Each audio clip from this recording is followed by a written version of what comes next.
Nandito na naman tayo sa spot kung saan tayo maglalagay ng bitag. Nabigo tayo ng unang pagkakataon pero ngayon hindi tayo mabibigo. Samahan nyo kami. Tara. Sa mga damo-damo. Yan, sa taas mo. Sa harap mo. Tangina, may tumatay dun, pre. Videohan ko. Videohan ko. Joke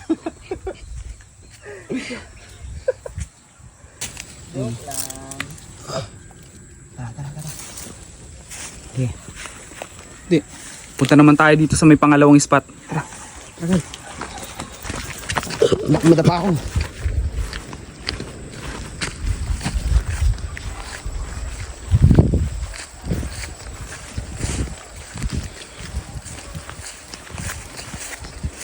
Tabi-tabi po.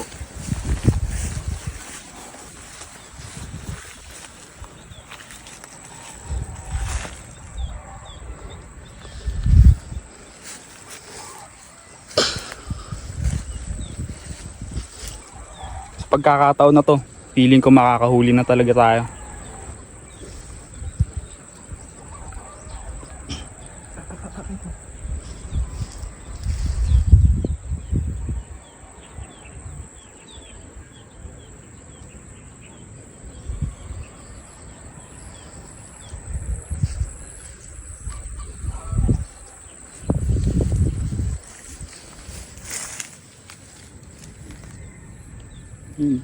Ganun yung pagkakalagay niya, no?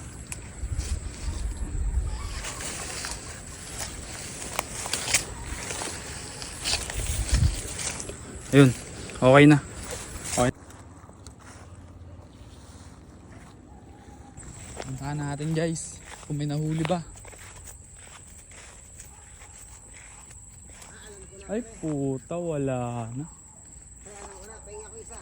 Ah, ang galing nila, no? Alam ko na, pre, paano ko mahuhuliin sila. Hindi dyan sa sima ilalagay, pre. Saan? Dito sa dulo ng tali. Dito, tatali ko siyang ganyan. Para pagtukan na nito, maano sila nito. Ang madamot sa atin ang kabundukan, pare. Ang madamot sa atin ang kabundukan.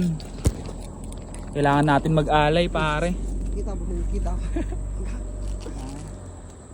Alayan nila natin sila ng hayo. Kabundukan, pagbigyan mo naman kami.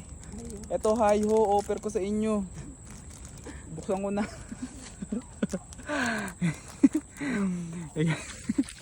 Bigyan natin ng hayo.